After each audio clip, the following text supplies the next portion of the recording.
Isang masayang pagbati na may ngiti sa aking mga labi.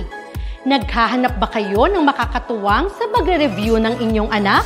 Meron yan sa DepEd.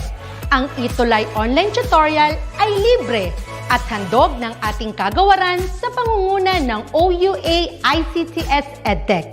Ito ay isang proyektong makatutulong sa mga mag-aaral, katuwang ang mga magulang o kasama sa kani-kanilang tahanan para masagutan at maunawaan ang mga modules. Hangad din ng programang ETUlay ang matulungan ang ating mga guro sa kanilang mga blended learning classes. Ang ating ETUlay ay mula kinder hanggang senior high school. Bukod sa academics, meron din tayong mga special programs gaya ng All is Wellness, Reading and Math Remediation, Storytelling, Mommy Tech Talks, Classes sa Gramatika, Speech Class, Financial Literacy, at marami pang iba. Pinalawig din ng ETUlay ang ating Alive program para sa mga mag-aaral mula grade 1 hanggang grade 3. Gayon din ay mayroon tayong ALS program at SPED tutorials na makasisigurong makakamit ng lahat ang inclusive education. May SPED hotline na rin para sa inyong mga katanungan patungkol sa special education. Kaya, subaybayan mula Lunes hanggang Biyernes, mula 9 ng umaga hanggang 7 ng gabi ang ating ETUlay. Sa ating pagtutulungan, maiaangat natin ang bawat isa. Ating itutulay ang pagkatuto upang di mapigil ang pag-aaral ng kabataang Pilipino. Itulay natin ito, sulong edukalidad.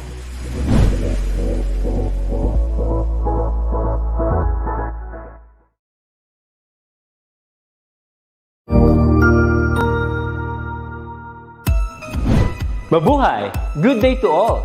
I am your tutor Madge. Welcome to ETUlay, a free online tutorial, an initiative of the Department of Education, Information and Communications Technology Service, Educational Technology Unit, ICTS EdTech. This program is aimed at helping and assisting learners from kindergarten, senior high school, ALS, Alive, and SPED learners. Aside from answering the modules, the ETUlay is offering programs which you will surely look forward to. Together with our parents and teachers, the ETUlay will bridge the gaps where difficulty and ease meet in learning new knowledge and skills. So, let us prepare our modules, pen and paper. Ready your mind to see and hear worthwhile and interesting lessons. Let us now study and learn, together with our volunteer online tutors. Tara na!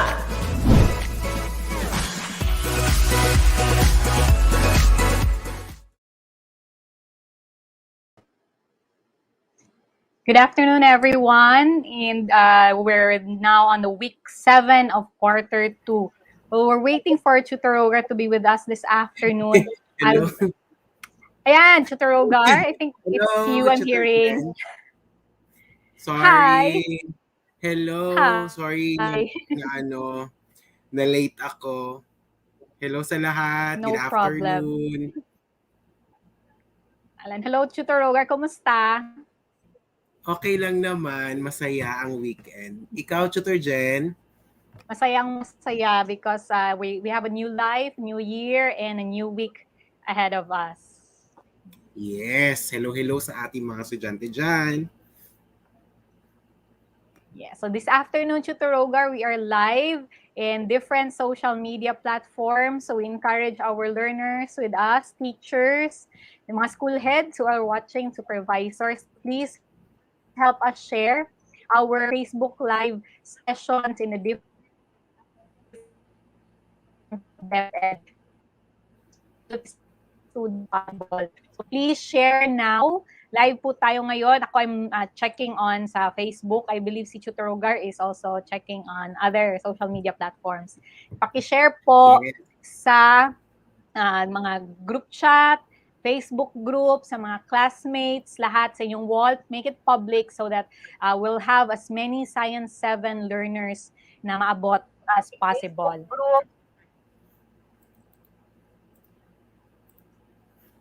Okay, so thank you so much, Tutor Jen. I think Tutor Jen has an medyo mahina ata internet mo, Tutor Jen. Say, go ahead, Tutor. Okay, so let's proceed. Okay, kindly um next please.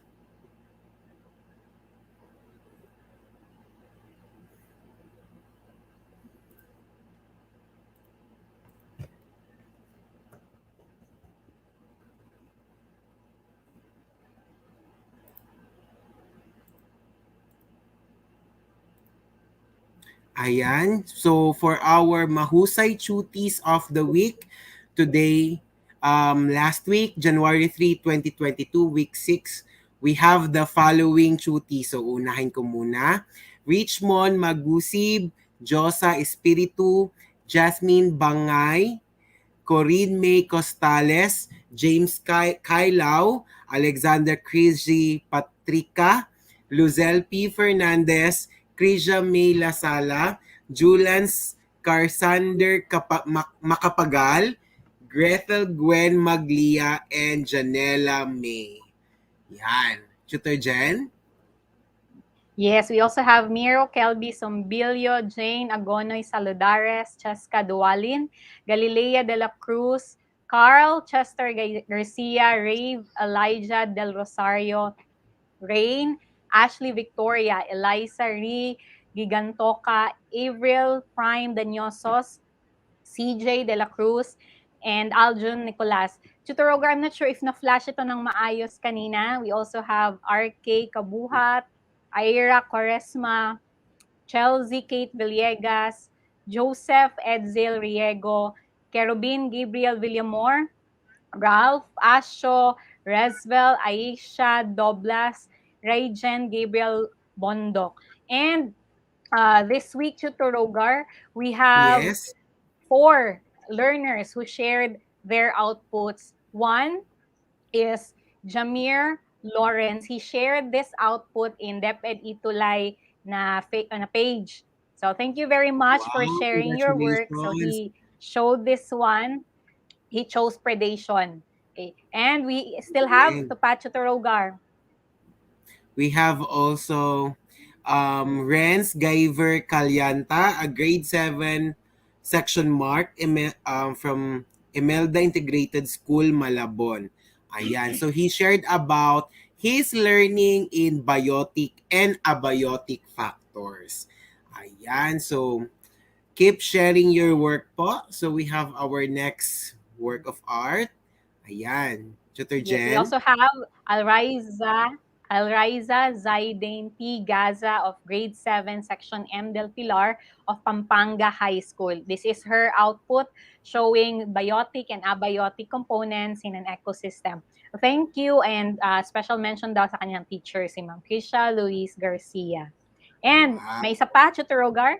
And the last one, no, is from Samantha D. Blasi. Congratulations for your very nice work of art. This talks about the biotic and abiotic factors from a grade 7 learner, section Diamond A, from Liano High School, Caloocan City. So thank you so much, Samantha, and your science teacher together with your principal and other teachers who help you, and also your parent.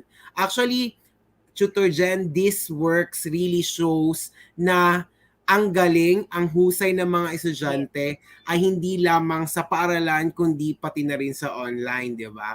Parang nasanay na rin sila, Tutor Jen. Yes, and we're very happy that they're sharing their outputs kasi ang iba for sure are may be using different modules, but yung iba are also using the central office released module just like what we're using sa DepEd ETUlay. So we're thankful that they still manage to share their outputs with us. Yes, very totoo yan. Okay, so that is our module coming from the central office. So ang title, Tutor Rogar, is Effects of Changes in the Abiotic Biotic Factors. factors. Nag-umpisa na tayo to talk about abiotic and biotic factors last week. So this week, ang ating focus with the most essential learning competency is for our learners to predict the effect of changes in abiotic factors on the ecosystem. So, may pa-shoutout dito si learner natin, Tutor Rogar, si Marvin Kapulong. Good afternoon daw. Yan. So, reminders, Tutor Rogar, I'll have 1 to 4 and the other half will be from you. So, Okay, go again, ahead. may pre-test tayo, and then you take time in reading and answering the questions. Use a clean sheet of paper, but for our ETUlay session, answer in the comment section. Don't forget your name and school. And try to recall and connect the ideas that you had in the previous grade level. Tutor Rogar? Okay, so for our 5th to 8th, you have to be honest. Basically, because we're doing the activities, record only what you have really observed. And then number 6, don't hesitate to ask if you need clarification or something to approach or contact your teacher. And take the post-test prepared at the end of the module. And you can check your answers in the activities, self-assessments, and post-tests. Ayan! So, ang ating question, Tutor Rogar, ayan na. Yan, ang ating question, okay, is handa na ba kayo or are you ready to our activity and our fun-filled lesson this afternoon? Ayan, so Yan. I think they are all ready. Yes, and good afternoon to Xavier Makiling Rafael. I think this is your student. Oh, yeah, student mo, Tutor Rogar. He Hi, won hello. sa quarter 1 natin, di ba, na summative. Ayan. I think Ready they're all na daw. ready. Yan. Wow, ang saya. Sila Alriza, Renz, Kerubin, Samantha, Aliyah, and Marvin. So, let's begin, Tutor Rogar. As Let's usual, begin. yeah, we have our Wow. 3-item pre-test. So for the pre-test, and para mas ma-recognize po namin kayo, please, in the comment section, share your answers, indicate your name and school to be recognized. And as you answer, indicate also the number. No, just have the number also kung anong sagot nyo for that item. So ready na si Audrey and Rianette. I'll start with question number 1. What do you call the physical location of an ecosystem in which a given species lives? A, habitat, B, niche, C, biotic factor, or D, tropical level. What do you call the physical location of an ecosystem in which a given species lives? A, habitat, B, niche, C, biotic factor, or D, tropical level. May sagot na si Kerubin Chotorogar. Yes, he answered letter A as well as Renz, Alriza, Kerubin, Audrey, Alea, and Ramil. Wow, ang bilis. So Also you have, Marvin. correct, letter A, habitat. Si letter B, that's the role of the organism. Biotic factor, this is a generic term, and tropical level, different levels in the ecosystem where parang na may changes sa food level or energy content as it is passed from one organism to another. Go ahead, Chutorogar, with question Correct. number Okay, now let's 2. Ayan. 2. Okay, let's proceed to number 2. Which phrase best describes an ecosystem? A, individual cells. B, individual organisms. Letter C, interactions among cells. Or letter D, interaction among organisms. Ayan, so medyo challenging ito kasi you need to relate the ecosystem to our previous lesson. Ayan. Let's see. Okay, Alriza Zaydain Gazab, which I believe one of our mahusay students, answered letter D rather. And then also Kerubin D, Samantha D, Richmond D, Audrey D, Julans D, RK D, and Kirubin D. The correct answer is letter D. Congratulations! Yes. And last item for our pretest, we have which of the following is not an abiotic factor?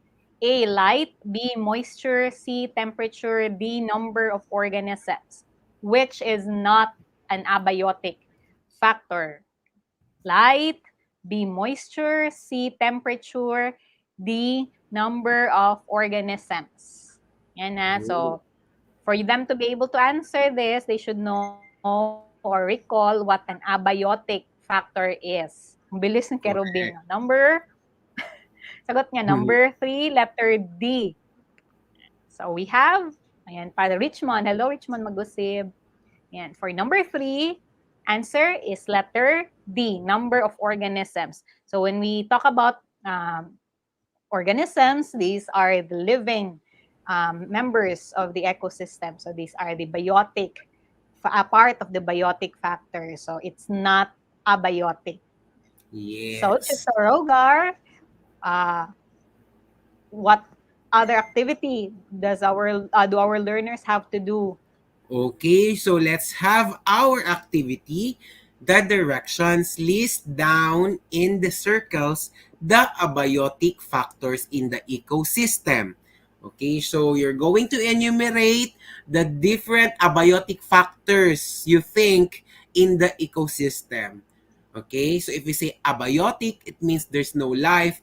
However, it helps the ecosystem to survive. Not only the ecosystem, but the organism as a whole. Okay? So as I've seen here, perfect scores yung ating mga estudyante. Yes. So right now, we're going to answer the enumeration. Now, can you enumerate the abiotic factors in the ecosystem? Ayan, so Please Aliza Zayden answer. Gaza answered. Abiotic Wow, factors bilis. are air, sun, saan ba yun? Temperature, water, yan. Correct. Si Marvin Sige. also answered air, water, sun, log, or land, soil, temperature. Sige, let's show the answers, Tutor Jen. Yes, we have air, correct. Very And tama rin good. si Ramiel Zane Reyes. And we have wind. Anong difference, Tutor Rogar, ng air and wind? Ano kaya? So, air and wind, are they the same, Tutor Jen? And then, no, kasi wind has Yes. wind that's moving. Moving. But air is a mixture of gases. Gases. Okay, so, sagot Ayan. pa naman ni Renz, in addition, na-mention nila is water, temperature, yan. So we also have soil, temperature, correct? And then water. Water. Wow, perfect score. Nang dahil dyan, bibigyan natin sila ng baboy. Ganon. Yay! Yeah, so we'll get to know each of the abiotic factors we have here in the circle. Let's start, Tutor Rogar, ano yung pinakauna na abiotic factor? Or in overview pala muna, Overview sorry. muna tayo. Yes. Oo. Go ahead, Tutor Rogar. So, for an overview, we are going to define what is ecosystem. Once again, ecosystem refers to communities interacting with each other to the physical environment. If we say communities, that's a group of organisms, species, or animals. And then it can be a pond, a desert, an ocean, a forest, or your neighborhood. That is an example of ecosystem. And there are two components. There is biotic components, which are living components, and the abiotic components, which are non-living components. Both of them has an essential role to the ecosystem that helps the ecosystem to survive and to have a happily and harmonious livable environment. Yan. Yes. So, going back to the definition, di ba, Tutor Rogar, you have communities interacting with each other and the physical environment. So example natin na very simple example for biotic component, we have birds. They are dependent on the abiotic factors around them, such as for water, and of course they need also air. So we have sample here for abiotic component also. Dun sa example, sample output ng ating mga cuties of the week, maganda makita na they have identified those organisms, naka-cut out sila ng pictures, and they know how to distinguish biotic and abiotic components. So, yeah, let's get to know each one. Tutor Rogar? Okay, so let's have first the air. Okay, so it consists of the air or atmosphere. It consists of 78% nitrogen, 21% of oxygen, and 1% carbon dioxide and other gases. This also protects organisms from certain harmful rays from the sun. However, a change in the number of gases present in our atmosphere can cause global warming. Kaya nga dapat we need to protect our air. There is a Clean Air Act that helps to promote to have a better and clean air for us, not only for us but also to the animals and so on and so forth. Yan. The simplest Tutor Rogar, the simplest na batas na na-appreciate ko Yes. talaga is not letting yung smoking in public. I really appreciate that kasi hindi siya masakit sa ilong, diba? So, speak of air, it's a mixture of gases. We don't want pollutants in the air that we are breathing. So, parang say mixture of gases, just like our learners this afternoon, Tutor Rogar. And since Q1, we have a mixture of learners from different schools. Yes. We have from Macabebe High School, from Alicia Vocational School, from Santa Lucia National High School. Ayan, naising it. Yes. We have LFG Diamantina National High School. So we have And one we get to know that's them. air. Yes. Yes. Okay. So Sabi nga second ni na, Tutor Jen, sabi nga ni Renz Guyver Calyanta, that's why we need to plant more trees. More Yan. Sige, for us Tutor to have a Jen. fresher, correct.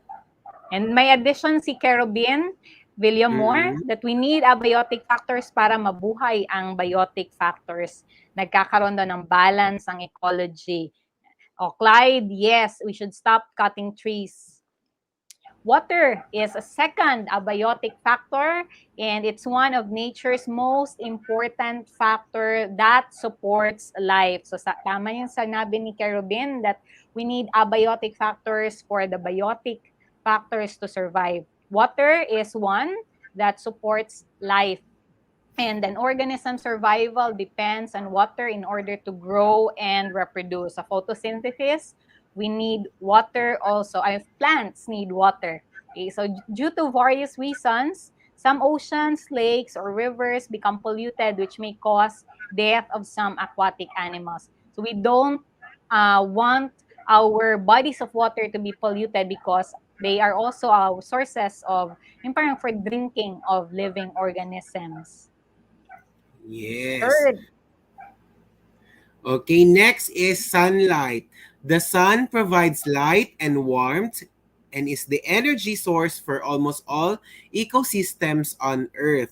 Sunlight powers photosynthesis of plants, which are the main producers in terrestrial ecosystems. Our climate is strongly affected by the amount of solar radiation received by the Earth coming from the sun. So sunlight is really important and plays a vital role in the ecosystem because without this light, the plants cannot do photosynthesis. Right, Tutor Jen? However, there is in a higher grade level, you may encounter dark reaction and light reaction during photosynthesis. But here in our grade 7, we're going to tackle about first the light reaction, which is really important in photosynthesis, the sunlight. Yeah, so may mga inputs din Samantha, that we should not throw trash and chemicals in the ocean. We should conserve water according to Alriza. And sunlight is very important in our ecosystems. Marvin naman added that all living organisms need water. So we have, ito Galing na-mention nila, naman. di ba? Na-mention nila Yeah. kanina sa enumeration, soil or Mm-mm. land. So when speak of soil, it's made up of bits of rocks, water. There's also part na air, minerals, and the remains of once living organisms. It's important because it provides water and nutrients for plants and is a home for many organisms. And the issue here is when you speak of, because our lesson diba, is on effects of changes in abiotic factors. So the continuing decline in soil moisture can increase the need for irrigation in agriculture and lead to smaller yields and even desertification. Now, sa atin, let's contextualize no, Chuturogan, na we're in the Philippines. We have rainy and times na it's rainy season, and we don't want also too much of the water because other plants may also become may parang malunod with so much water. We don't want that. And for times naman it's very sunny, pag mainit na panahon, our plants also, or the soil also become dried, and it's not also healthy to some plants and organisms. So parang may parang need the balance the moisture needed for some organisms. Kaya, for example, na Chuturogar, di ba, we have in Baguio or in cooler places like Baguio, only strawberry, they're very abundant in such place. Pero if we go here to Davao, we can only have fruit, yung strawberries, dun sa places na mas malamig, di ba? Like in sa Marilog area. Kasi doon parang little Baguio natin dito na equivalent. Because the moisture in the soil also affects the living organisms in it and on it. Napatuturogar, how about temperature? Another important abiotic factor is temperature. All organisms are adapted to survive between a minimum and maximum range of temperature. There are animals whose body temperature fluctuates in different environmental conditions. High temperature causes damage not only directly but also because they are usually accompanied by low humidity. So may mga animals talaga which are intended for high temp, and there are some animals who are intended for low temperature. So it depends on their habitat as well. Tama. So, yun yung question natin kanina, di ba, tutorial is habitat. So, our Yes. organisms are adapted to particular habitat based on the range of temperature that's considered by their body na okay pa. So, tayo, Chuturogar, sanay tayo na ganito, mainit. So, doon sa mga tao naman na nasa polar regions, they're also used to a much cooler temperature. So, our Yes. location also affects the temperature of the area. And wind, eto na si wind. Na-mention na kanina si air. Now we have wind. So wind is an important abiotic factor because kasi nga there's movement involved because of the rotation and revolution of the earth. So wind helps to disperse the seeds over relatively long distances. So nakahelp siya for pollination in plants. The dispersal can be defined as the movement of individuals away from others of the same species. So like seeds of plants, they become dispersed in other areas because of wind.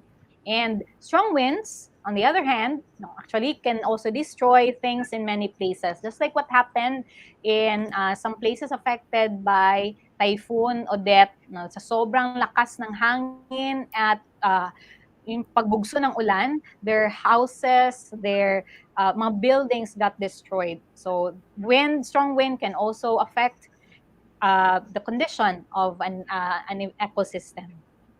Yes, totoo yan, Tutor Jen.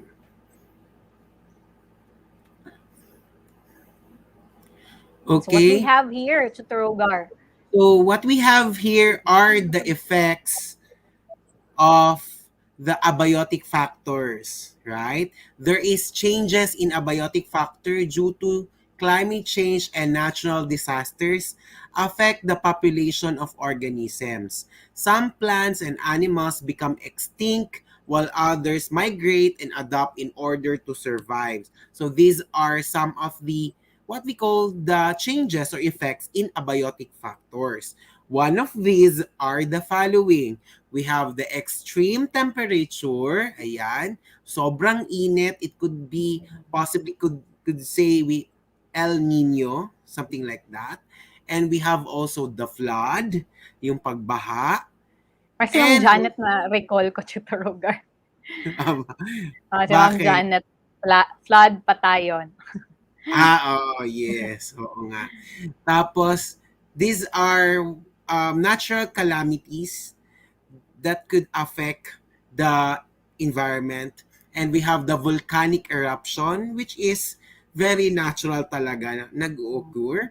We have the water pollution that causes the human activities. Yung pataka. Anong Tagalog niyan? Yung tapon kahit Mindless. saan. Oo. Kaya nagkakaroon ng water pollution. We have also the wildfire. Ayun, being a climber or a hiker, you have to be responsible in your bonfire. Pero when I went to Mount Apo, wala talagang bonfire. Wala Bawal. talaga. Nung nagkaroon ng sunog sa bulkan, sa Mount Apo. And the last one is the soil erosion. Ayun. Yes. So we're also happy to see a learner from, we have here Tutor Rogar, Lanao National High School. Wow, in Lanao. Layo na Yes. yan. In addition to Tutor Rogar, we have a case for flood, baha, na walang bagyo, wala ring malakas na ulan, but there was actually, walang bagyo, but there was rain, that was in, if I remember it right, that was in Cagayan de Oro City, na ang flood, or I mean, ang rain, amount of water that they receive from the rain, yung sa, di ba, na-measure yan kung ilang ng water ang nare-receive ng isang area over time. So, Yes. that rain in a particular time, very short span of time, ang equivalent na rain na na-receive nila is equivalent na siya for 1 year na ulan. So, short lang ang ulan pero malakas, so nag-contribute siya ng flooding in the city. That was in Cagayan de Oro. And there's one, yung sa na-mention mo, Tutor Rogar, no, kanina is na Mount Apo wildfire. That was in 2015. So as a result, there were plants, trees that were lost because of the fire. We lost them because of the fire. And some organisms have to transfer their parang residence nila, their habitat is lost. So they have to move into other places to have their new home because of that fire in 2015. Yes. So all of this happening causes the organisms to migrate or eventually die because of these calamities. Kaya ayun, we have to protect talaga our planet. Sabi ni Renz Tutor Rogar, sa kanila daw, dito po sa amin, high tide, walang ulan, pero may baha. Yes, some places. Pag may high tide, parang nag-flash back ang tubig sa kanal from the rivers or sa yung malapit sa dagat. Kaya siya bumabalik sa some areas. Correct. Then sabi nga ni Alriza Saidengasa na kaingin farming ay nakakasama rin daw sa ating environment. Yeah. Very good. So what's more, Tutor Jen? Yes. So what else can they do? We have here, Tutor Rogar, we have 2 pictures. We would like our learners to determine the effect of changes on the abiotic factors in the ecosystem depicted by the pictures below. So we have dalawa. So we have here, this is drought. Yes, so kita natin this is cornfield, Mm-mm. pero tuyo na siya. Masyadong dry because of extreme na temperature. And we have here on the right side, this is wildfire. Fire. So you Yan. write down in the comment section what happens, anong mga effect nitong dalawa. We have drought and wildfire. What are the effect of the changes in the abiotic factors in these two ecosystems shown? Okay, Sabi I ni, think Kerubin sige. answered. Hmm. Meron siya nagmamigrate po daw yung ibang animals pag nasisira ang kanilang habitat po. Ayan, very good. Sige. Sige, ano pa? Yes. Oh, Drought. school pala ito. Okay. Akala ko answer. Sabi ni Kerubin, extreme temperature or El Nino po. Sige, anong effects? Anong effect niyan? Anong effect? Okay. Sabi ni, ikaw na, go. sige, go. Go to dyan. Sabi ni Alriza is that mamamatay po ang mga living organisms at masisira po ang ating environment. Okay. Sige. And according to Drens Guyver Kalyanta, drought, shortages of drinking water. And according to Aliyah Milo, it's extreme temperature.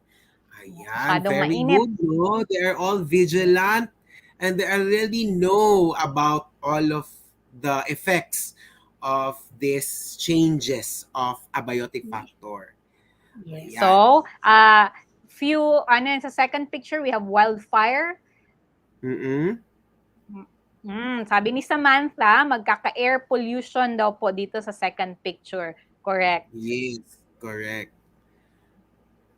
Nung Ayan. pumutok din yung Mount Pinatubo Chutorogar before, it actually contributed to change or an increase in the content ng ating atmosphere. Kung ano yung binuga ng bulkan, it contributed to a change in the atmospheric conditions. Truth.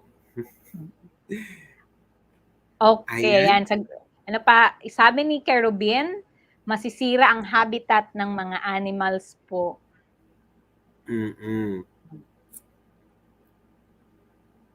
Sige. Yes. So, yes. So, loss of habitat, correct. Loss of organism, so maraming mamamatay. And also reduce food and water supply. So, I think all of their answers are correct, di ba? Relate naman din sa mga effects ng drought that is given. Okay, sa wildfire naman, we have the increase in air pollution. Very good. And we have the loss of habitat, of course, the same with drought, and also loss of vegetation. Ayun. Sabi nga ni Renz Guyver Galyanta, magkakaroon din po raw ng asthma. Oo. Of course, pag may problems because of course, pag may mga taong nakatira malapit sa forest, magkakaroon talaga sila ng asthma, or kung may asthma ni sila, it will really triggered. Yan. So, we encourage you, learners, kayo lahat, to please do a little, you make a statement for you to share the importance of abiotic components. So, I'd like you to observe your own environment, yung neighborhood ninyo, and observe the interactions of the living and non-living components in your surroundings. And give at least 5 importance of abiotic components in our ecosystem. So example, you may say plants need water in order to survive, or without water as an abiotic component, life would not exist. So you can have 5 statements. You can look at your own ecosystem para mas naka-localize din sa inyo. So share your outputs on social media and use these # as always. So we will see them. Hashtag Science ETUlay 7 and hashtag Science Shooter Rogue Gen. Ayan, thank you so much. I think they're all excited to do that activity, Tutor Jen. Okay, next. Yes, and Tutor Roger, kasi we have 4 minutes left na lang.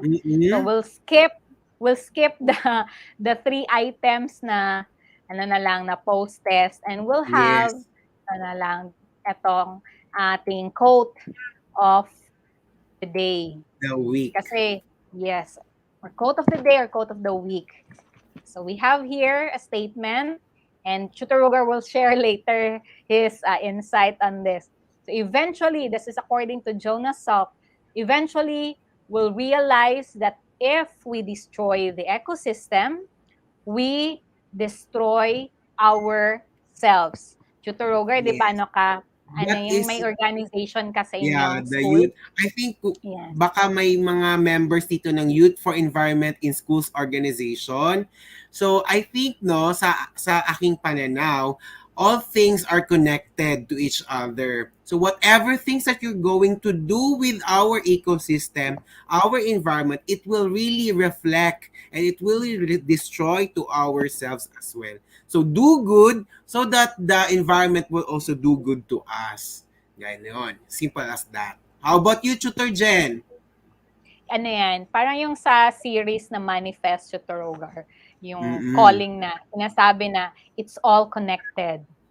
Yes, true. So whatever we do, always may kapalit or somebody or someone or something is affected by every action that we do.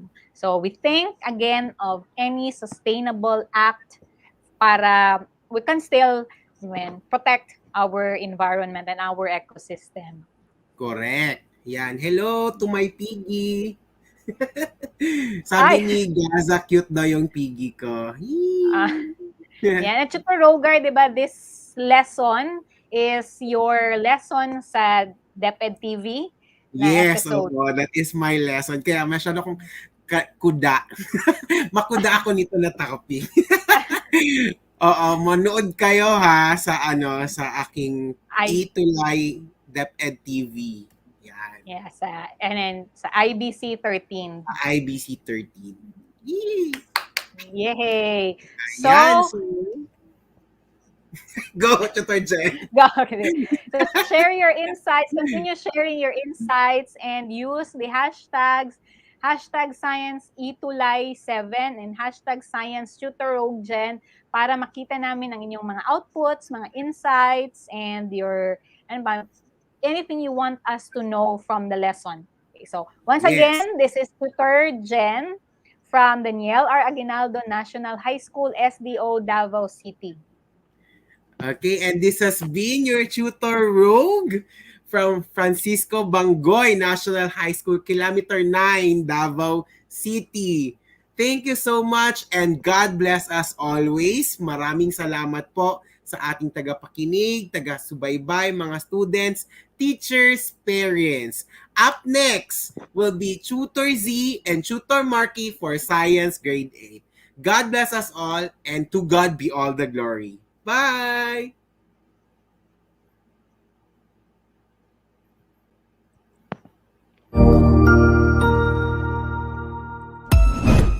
Ang husay naman! Natapos mo ang iyong tutorial session kasama ang iyong mahusay na ETUlay tutor. May bago ka bang natutuhan? I-share na yan gamit ang #ETUlayLevelUp.